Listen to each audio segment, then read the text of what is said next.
Hello guys, welcome back my YouTube channel Anjana classes. दोस्तों, daily current affair श्रृंखला के तहत आज तारीख है 11 मई 2023, जिसमें हम लोग देखते हैं शुरुआत के 5 विश्लेषणात्मक प्रश्न, अंत में हम लोग करंट अफेयर्स का रिवीजन टेस्ट लगाते हैं। सबसे महत्वपूर्ण बात है दोस्तों कि आपको करंट अफेयर्स से रिलेटेड यानी करंट अफेयर्स के जितने भी टॉपिक हैं, जो तमाम आने वाली जो भी प्रतियोगी परीक्षा, चाहे आप एसएससी की तैयारी कर रहे हो, बैंकिंग का तैयारी कर रहे हो, रेलवे, बीपीएससी, चाहे कोई भी अदर कॉम्पिटिटिव एग्जाम का तैयारी कर रहे हो, अगर करंट अफेयर्स से अगर वहाँ सवाल पूछे जाते हैं किसी भी टॉपिक से, उसको इस सीरीज के माध्यम से एक ही वीडियो में प्रत्येक दिन उसको लाने का प्रयास किया जाता है। तो दोस्तों, शुरुआत करते हैं आज के इस दैनिक समसमय की। तारीख है 11 मई 2023 के ये पहले प्रश्न से। पहला प्रश्न है दोस्तों कि भारत की पहली हाई स्पीड रेल लाइन का निर्माण किन 2 शहरों के बीच किया जा रहा है। दोस्तों, आप याद करो, कल मैंने एक क्वेश्चन करवाया था कि स्टेशन के विकास के लिए एक परियोजना रेल मंत्रालय, आवास एवं शहरी मंत्रालय एवं जापान की एक कंपनी के द्वारा एक परियोजना की आधारशिला रखी गई थी, जिसका नाम था स्मार्ट। जिसका नाम क्या था? स्मार्ट। ये स्मार्ट परियोजना जो था, उसका काम क्या था कि उसका काम था कि जो मुंबई और अहमदाबाद के बीच, तो दोस्तों इसका आंसर तो हो जाएगा मुंबई और अहमदाबाद। मुंबई और अहमदाबाद के बीच पहली हाई स्पीड रेल लाइन का क्या किया जा रहा है? निर्माण किया जा रहा है। तो इस दोनों ये जो कॉरिडोर होंगे मुंबई और अहमदाबाद के बीच, तो ये मुंबई और अहमदाबाद के बीच में कल बात किया था कि उसमें 12 शहर, ऐसे 12 स्टेशन होंगे। उसी स्टेशन के विकास के लिए ये परियोजना लाई गई थी, स्मार्ट परियोजना। और इस परियोजना में जो है किसकी मदद ली गई है? तो दोस्तों जापान सरकार की मदद ली गई है। तो इस प्रकार से इस क्वेश्चन का आंसर हो जाएगा पहली हाई स्पीड रेल लाइन का निर्माण कहाँ किया जा रहा है? तो मुंबई से अहमदाबाद के बीच। अब हम लोग देख लेते हैं कि ये जो लाइन का निर्माण हो रहा है वो कहाँ से कहाँ। तो बात करें दोस्तों, ये मेरा इंडिया का मैप हो गया। इंडिया में आप देखोगे तो ये स्टेट, आपको जो पश्चिमी राज्य है वो आपको गुजरात दिखेंगे, और यहाँ आपको ये वाला जो दिखेगा वो महाराष्ट्र दिखेगा। अगर मैं इस मैप को जूम करूं तो आप देखो, यहाँ आपको गुजरात दिखेंगे और यहाँ महाराष्ट्र दिख रहे हैं। महाराष्ट्र के मुंबई से गुजरात के अहमदाबाद तक के बीच ये रेल लाइन कॉरिडोर का क्या किया जा रहा है? निर्माण किया जा रहा है। तो इसके निर्माण के लिए अगर ये चालू हो जाता है तो भारत की यह पहली हाई स्पीड रेल कॉरिडोर होगी। इसके बीच में सबसे बड़ी बात है दोस्तों कि टोटल 12 जो क्या आएंगे, स्टेशन आएंगे। इस कॉरिडोर के नज़दीक जितने भी रेलवे स्टेशन है, तो इसके विकास के लिए तो स्मार्ट परियोजना लाई जा रही है। और ये कुल मिला के कितने शहर को, कुल मिला के कितने स्टेशन को, तो 12 स्टेशन को क्या किए जाएंगे? तो विकसित किए जा रहे हैं, डेवलप किए जा रहे हैं। अगर हम लोग कुछ फैक्ट देखें मुंबई अहमदाबाद रेलवे कॉरिडोर का, तो देखो ये मुंबई और कहाँ के बीच है? अहमदाबाद के बीच। सबसे बड़ी बात है कि इससे लाभ क्या होंगे? तो लाभ आपको दोस्तों, जो पहले आपको दूरी मुंबई से अहमदाबाद के बीच 6 घंटे 35 यानी 6.5 घंटे में जो दूरी तय होते थे, वो अब 1 घंटे 58 मिनट में क्या हो जाएगी, यानी कि समय में आपकी बहुत समय की क्या होगी? बचत होगी। और इसके लिए किस सरकार का, किस देश का इस्तेमाल किया जा रहा है, फायदा लिया जा रहा है? तो जापानी सरकार की सहायता से 1.1 लाख करोड़ रुपया का क्या किया गया है? लागत की लागू की जा रही है। दोस्तों, अगर आपसे प्रश्न पूछे वर्तमान में अभी रेल मंत्री कौन है, तो ये अश्विनी वैष्णव जी हैं दोस्तों। अगर हम लोग थोड़ा सा रेलवे के इतिहास की बात करें दोस्तों, तो आपसे सवाल आएगा, अगर आपसे प्रश्न पूछे कि भारत में रेलवे का विकास कब किया गया था, स्थापना, तो दोस्तों भारत में रेलवे का जो स्थापना है, तत्कालीन गवर्नर जनरल उस समय कौन थे? लॉर्ड डलहौजी।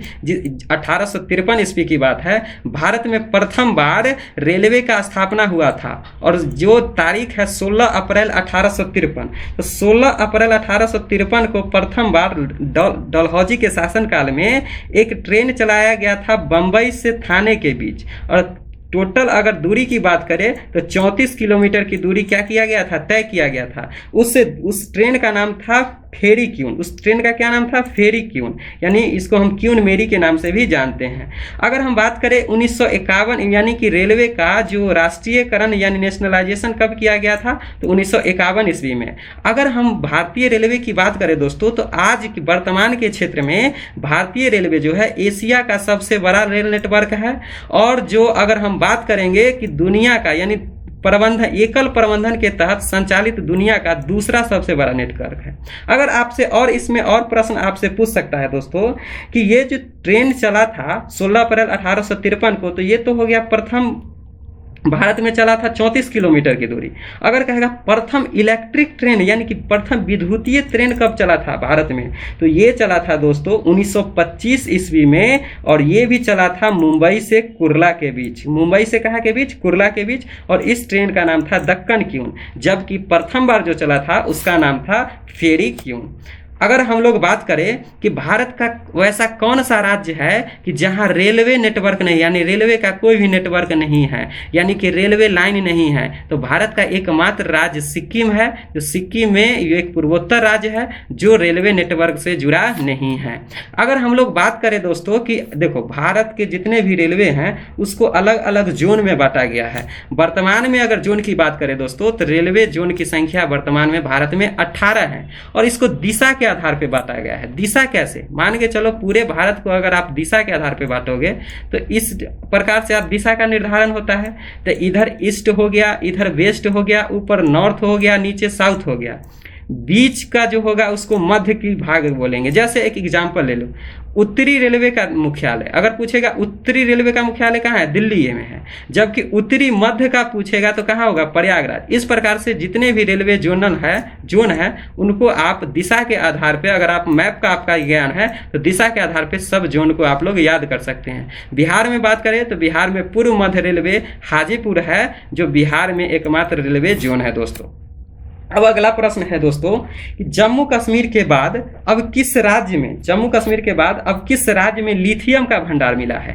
तो इसका दोस्तों तो इसका सबसे बड़ी बात यह है कि जम्मू कश्मीर के बाद, यानी कि साधारण सी बात है कि प्रथम बार कहाँ मिला था? जम्मू कश्मीर। तो अब भारत का वह कौन सा राज्य है जो जम्मू कश्मीर के बाद लिथियम का वहाँ भंडार मिला है? Option A Punjab, option B Rajasthan, option C Tamil Nadu और ऑप्शन डी उड़ीसा। दोस्तों इसका सही आंसर हो जाएगा राजस्थान। यानी राजस्थान राज्य में जम्मू कश्मीर के बाद क्या हुआ है? लिथियम का भंडार मिला है। तो दोस्तों ये न्यूज क्यों है और करंट अफेयर्स में सर आप क्यों पढ़ा रहे हो? तो देखो इसमें आप लोग को क्या याद रखना है, राजस्थान में तो मिला है। अगर एग्जैक्ट राजस्थान की जगह की बात करें तो राजस्थान के डेगाना नामक एक जगह, राजस्थान के कौन सा नाम है? डेगाना नामक जगह पे क्या मिला है? लिथियम का भंडार मिला है। लिथियम आखिर इतना इंपॉर्टेंट क्यों है? दोस्तों लिथियम का अगर वर्तमान के उपयोग की बात करें तो वर्तमान में जितने भी इलेक्ट्रिक व्हीकल है, यानी जो जिसका संचालन वैसा व्हीकल यानी कि गाड़ी जिसमें विद्युत बैटरी का निर्माण होता है, बैटरी से संचालित होने वाली जो भी गाड़ियां हैं उसमें जो बैटरी का इस्तेमाल किया जाता है वो लिथियम आयन बैटरी होता है। यानी कि इस प्रकार से आप देखो तो भारत में अभी जो इलेक्ट्रिक व्हीकल पर जो इतना नवीकरणीय ऊर्जा के ऊपर जो जितना डिपेंड है भारत, तो उसमें इस लिथियम का उपयोग बहुत ज़्यादा होता है। यानी कि इसकी मांग डिमांड क्या है? ज़्यादा है। वर्तमान की बात करें दोस्तों तो अभी लिथियम जो है ये इतना इंपॉर्टेंट क्यों है? तो इंपॉर्टेंट इसलिए है दोस्तों कि वर्तमान की बात करें तो अभी लिथियम को विदेशों से आयात किया जाता है। भारत में उतनी मात्रा में है नहीं कि लिथियम का क्या किया जाए? इस्तेमाल। जम्मू कश्मीर में दोस्तों मिला है लेकिन अभी इसका खुदाई नहीं हुआ है, ये भी मिला है लेकिन निर्माण नहीं हुआ है। अतः अभी भी भारत को विदेशों से निर्भर होना पड़ता है। अब इस खास करके अभी वर्तमान में इसकी निर्भरता चीन से, यानी भारत अभी किस देश से लिथियम आयन बैटरी यानी कि लिथियम को मंगाता है? तो चीन से।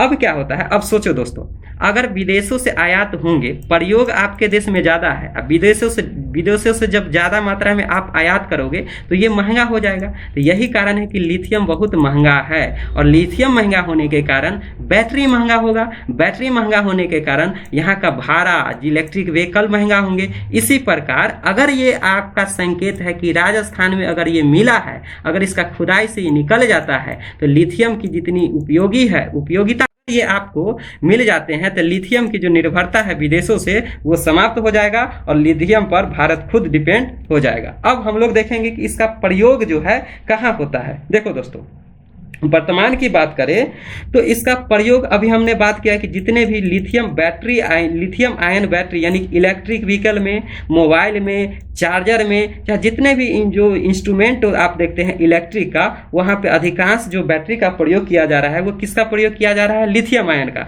यहाँ पे आप देख सकते हो जितना भी आप इंस्ट्रूमेंट देख रहे हो सब में, चाहे बस हो गया, कैमरा हो गया, मोबाइल हो गया, लैपटॉप हो गया, जीपीएस हो गया, टॉर्च हो गया, टॉय हेलीकॉप्टर हो गया, चाहे कोई भी चीज़ है उसमें लिथियम आयन बैटरी का प्रयोग किया जाता है। अगर ये राजस्थान में मिला है तो आखिर इससे क्या फायदा होगा? तो दोस्तों इससे सबसे बड़ा फायदा है कि देश में जितना डिमांड है, देश में अभी लिथियम का जितना डिमांड है, उस पूरे डिमांड का 80% भाग अगर ये दोनों जगह राजस्थान से और जम्मू कश्मीर से निकल जाते हैं तो देश का 80% डिमांड को ये अकेले पूरा कर देगा। और अगर डिमांड को पूरा कर देगा और जो GSI है यानी ज्योग्राफिकल सर्वे ऑफ इंडिया के अधिकारी के द्वारा ऐसा बताया गया है कि जम्मू कश्मीर में जो लिथियम आयन निकला था उसकी अपेक्षा राजस्थान के जो डेगाना में निकला है वो उसकी मात्रा कहीं ज्यादा है। तो इस प्रकार से लिथियम हमारे देश में मिलना हमारे देश की समृद्धि को बताता है और आने वाले जो नवीकरणीय ऊर्जा के लिए जो इलेक्ट्रिक व्हीकल का प्रयोग हो रहा है, निर्माण हो रहा है, उसमें ये एक हम लोग के लिए एक रामबाण साबित होने वाला है। तो इस प्रकार से लिथियम हमारे देश में मिलने का जो शुभ संकेत को क्या करता है? जाहिर करता है। अब हम लोग देख लेते हैं। देखो दोस्तों ये कहाँ मिला है? तो राजस्थान में। इससे पहले कहाँ मिला था? तो जम्मू कश्मीर में मिला था। तीसरा प्रश्न है दोस्तों, हाल ही में किस अरब देश को अरब लीग में 12 वर्ष बाद पुनः शामिल किया गया है? तो इसका ऑप्शन है सऊदी अरब, UAE, सीरिया और यमन। दोस्तों इसका सही आंसर हो जाएगा सीरिया। यानी कि अरब लीग, अरब देशों का, अरब और अफ्रीकी, अब हम आगे चर्चा करेंगे कि अरब लीग क्या है। तो 12 वर्ष बाद क्या हुआ है कि पुनः, यानी 12 वर्ष पहले इस अरब लीग से सीरिया निकल गया था, पुनः उसकी वापसी हो गई है और वापसी हो गई है उस देश का क्या नाम है? सीरिया। अब हम लोग देखते हैं कि आखिर ये फैसला कहाँ हुआ है। तो सबसे बड़ी बात है कि इसमें फैक्ट आपको ये याद रखना है कि ये अरब देशों का, अरब लीग का जो सम्मेलन हुआ था, कहाँ ये फैसला लिया गया है कि सीरिया को हम लोग वापसी ला रहे हैं इस संगठन में। तो ये फैसला लिया गया है मिस्र की राजधानी काहिरा में और वहाँ पे 13 सदस्य, यानी जितने भी इस लीग में सदस्य थे उसमें से 13 सदस्यों ने सीरिया के पक्ष में वोट करके पुनः सीरिया को क्या कर दिया है? वापसी कर दिया है। अब हम लोग एक एक फैक्ट जानते हैं कि ये अरब लीग क्या है, अरब प्रायद्वीप क्या है। दोस्तों ये जो अरब लीग है, एक क्या है कि इसे अरब लीग को हम लीग ऑफ अरब स्टेट के नाम से भी जानते हैं। लीग ऑफ अरब स्टेट से मुख्य तौर पे आप देखो अरब लीग में अरब प्रायद्वीप के देश और उत्तरी अफ्रीकी देशों का यह संगठन है। अब यहाँ पे आप देखो ये मेरा अरब प्रायद्वीप है, ये क्या है? अरब प्रायद्वीप है। अरब प्रायद्वीप के देश के साथ साथ अगर अफ्रीका महादेश में आप लोग देखेंगे तो उत्तरी अफ्रीका का जितना देश है, उत्तरी अफ्रीका का ये इस देश में, इस संगठन में शामिल है। इसी दोनों के शामिल होने के कारण इसे अरब लीग के नाम से जानते हैं। तो इस प्रकार से पूछेगा कि अरब लीग किसका किसका संगठन है? तो अरब प्रायद्वीप का और अफ्रीका के उत्तरी जो अफ्रीका के जो कुछ जो सटे देश हैं वो दोनों देशों का क्या है? समूह है। इसका मुख्यालय की बात करें तो दोस्तों इसका मुख्यालय मिस्र की राजधानी कहाँ है? मिस्र जिसे इजिप्ट कहते हैं, काहिरा में है। भारत की बात करेंगे कि भारत क्या है? दोस्तों भारत इसमें शामिल नहीं हुआ था, लेकिन 2007 में पर्यवेक्षक देश के रूप में भारत पहली बार इसमें शामिल हुआ था। अगर हम बात करेंगे इसके बारे में कि इसका स्थापना कब हुआ था दोस्तों, तो इसका स्थापना हुआ था 22 मार्च 1945 को। जब इसका स्थापना हुआ था उस समय 6 देश है। वर्तमान में इसमें देशों की संख्या कितना है? 22 है। तो इस प्रकार से आप लोग ने देखा कि वर्तमान में इसकी देशों की संख्या कितना है? 22। यानी कि जब सीरिया शामिल नहीं हुआ था तो उस समय देशों की संख्या कितना बच गया था? तो 21 बच गया था। तो अब आपसे सवाल आएगा कि क्या इसको वापस लाने में इस 21 देश का मंजूरी हुआ है? जी नहीं दोस्तों, क्या हुआ था कि जब सीरिया 12 वर्ष पहले बशर अल असल की सरकार थी वहाँ पे, तो 12 वर्ष पहले ये सीरिया को इस ग्रुप से निकाल दिया गया था। पुनः इसकी वापसी कराने के लिए इसका सम्मेलन किया गया मिस्र में। वहाँ पे जितने सदस्य देशों था, सदस्य देशों ने वोट दिया तो इसके पक्ष में कि हाँ सीरिया को इस लीग में हम लोग शामिल कराएंगे, तो 13 देशों ने इसका समर्थन दिया।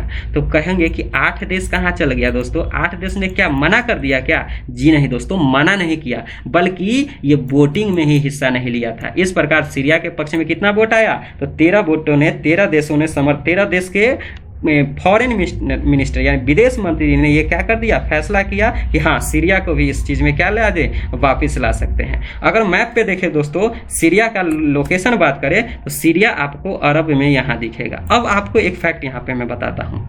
अगर आपसे पूछे 2 प्रकार का, अब यहाँ 2 नाम आप देख रहे होंगे, एक देख रहे होंगे अरब प्रायद्वीप और एक आपने नाम सुना होगा खाड़ी देश।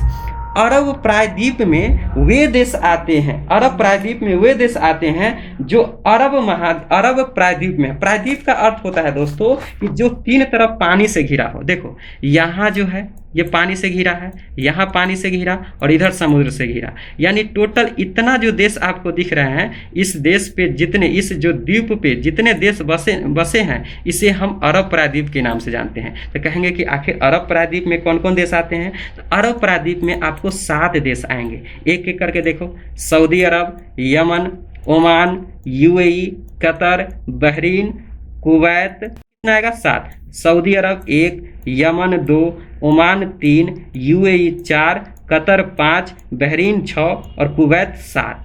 जबकि अगर हम खाड़ी देश की बात करें तो खाड़ी देखो, ये फारस की खाड़ी है दोस्तों, यहाँ जो पानी आपको दिख रहा है ये फारस की खाड़ी है। तो खाड़ी देश में कौन कौन देश आ जाते हैं? तो खाड़ी में आपको 8 देश आ जाएंगे। उस 8 देश में जरा लोकेशन आप देखो दोस्तों, उस 8 देश में क्या यमन उसमें शामिल है? यमन उसमें शामिल है? यहाँ देखो लोकेशन, ये खाड़ी देश यहाँ है, फारस की खाड़ी यहाँ है, तो क्या उसमें यमन शामिल होगा? नहीं। तो यमन को आप नेग्लेक्ट कर दो तो देखो Saudi Arab, Oman, UAE, Qatar, Bahrain, Kuwait, Iraq का भी थोड़ा हिस्सा यहाँ आ जाता है और इधर से देख लो ईरान। इस प्रकार से खाड़ी देश में आपको 8 देश आएंगे, जबकि अरब प्रायद्वीप में 7 देश आएंगे। कौन कौन? Saudi Arab, Yemen, Oman, UAE, Qatar, Bahrain और कुवैत। और अरब लीग में कौन आते हैं? तो अफ्रीका के उत्तरी में जो देश बसे हैं, जैसे Mauritania, Morocco, Algeria, Tunisia, Libya, Egypt जिसे मिस्र कहते हैं, सूडान, सोमालिया और जिबूती। इस प्रकार से टोटल आप जोड़ोगे तो अरब लीग में टोटल 22 देश आ जाते हैं। एक क्वेश्चन यहाँ पे है दोस्तों, ये 2015 में किसी एग्जाम में पूछा गया था। दक्षिणी पश्चिमी एशिया का निम्नलिखित में कौन सा एक देश है जो भूमध्य सागर से नहीं मिलता है? उसकी लोकेशन, उसकी सीमा भूमध्य सागर से नहीं लिखता है। सीरिया, जॉर्डन, लेबनान और इजराइल। अगर आपको मैं लोकेशन यहाँ दिखाऊं तो देखो दोस्तों, लोकेशन में आपको यहाँ देखो, यहाँ आपको देख रहे हैं जॉर्डन है, सीरिया है, लेबनान है, इजराइल है। अगर आप यहाँ जॉर्डन को देखो दोस्तों, तो जॉर्डन ये इसको बोलते हैं, ये जो सागर है इसको भूमध्य सागर कहते हैं। भूमध्य सागर की क्या ये जॉर्डन से सीमा साझा कर रही है? तो कहेंगे नहीं। तो इसका आंसर उस हिसाब से क्या हो जाएगा? जॉर्डन। जॉर्डन की जो सीमा है भूमध्य सागर से नहीं लगती है। अगला प्रश्न है दोस्तों, हाल ही में किसे Laureus sportsman of the year 2023 का पुरस्कार मिला है? Option A Lionel Messi, option B Ronaldo, option C Sunil Chhetri, option D Mbappe. दोस्तों इसका सही आंसर हो जाएगा लियोनेल मेसी, यानी अर्जेंटीना का फुटबॉल टीम के खिलाड़ी लियोनेल मेसी को Laureus sportsman of the year का पुरस्कार मिला है। जबकि अर्जेंटीना टीम को फीफा वर्ल्ड कप 2023 में जीत देने के लिए, विजेता होने के लिए उसे world team of the year, यानी इस प्रकार से अगर हम बात करें, लियोनेल मेसी प्रथम एथलीट बना है, इसको तो Laureus sportsman of the year का तो पुरस्कार मिला है। इसके साथ साथ इसके टीम को, अर्जेंटीना को, देश को world team of the year का भी पुरस्कार मिला है। इस प्रकार इसका आंसर क्या हो जाएगा? Lionel Messi. जबकि कुछ दिनों पहले रोनाल्डो के बारे में चर्चा किया था। कमाई के दृष्टि से सबसे ज्यादा पैसा कमाने वाला खिलाड़ी कौन है? रोनाल्डो। और 2 नंबर पर कौन आता है? मेसी। और 3 नंबर पे कौन आता है? एम्बापे। ये फ्रांस का खिलाड़ी है, पुर्तगाल का खिलाड़ी है, और लियोनेल मेसी कहाँ का खिलाड़ी है, अर्जेंटीना का। यहीं पे इसके बारे में मैंने यहाँ चर्चा कर दिया कि Laureus sportsman of the year, world team of the year का पुरस्कार मिला है। अगर आपसे क्वेश्चन पूछेगा कि लॉरियस वर्ल्ड जो स्पोर्ट्स अवार्ड इस बार मिला है, तो मेल यानी कि पुरुष कैटेगरी में तो लियोनेल मेसी को मिला है, लेकिन वुमेन ऑफ द ईयर किसको मिला है, वो मिला है सेली एन फ्रेजर प्रिस को। World team of the year किसको मिला है, अर्जेंटीना। इसके बारे में मैंने चर्चा कर दिया है। और इस प्रकार से यहाँ पे आप लोग किसको क्या प्राइज मिला है इसे आप लोग देख सकते हो। अगला प्रश्न है, यूक्रेन युद्ध कवरेज करने के लिए किसे पुलित्जर पुरस्कार मिला है। दोस्तों, the Washington post, New York times, wall street और द टाइम्स। दोस्तों, इसका सही आंसर हो जाएगा न्यूयॉर्क टाइम्स।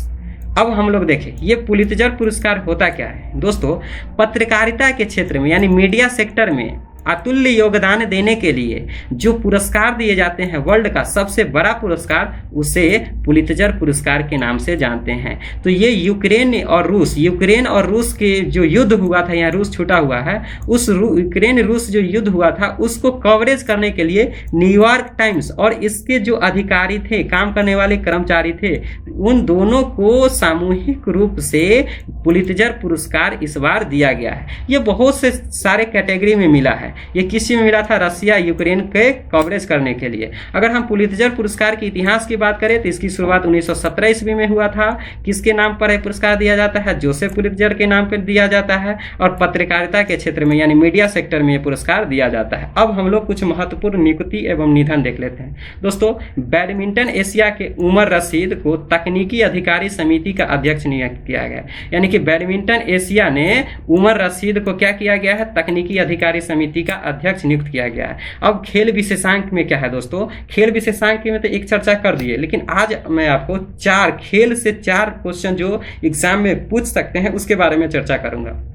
एक तो अप्रैल महीने के लिए प्लेयर ऑफ द मंथ जो पुरस्कार है, पुरुष में पाकिस्तानी क्रिकेटर फखर जमा को मिला है। किसके लिए, न्यूजीलैंड के खिलाफ ये 180 रन का एक जिताऊ पारी खेला था, जिसके कारण इसे अप्रैल महीने का प्लेयर ऑफ द मंथ।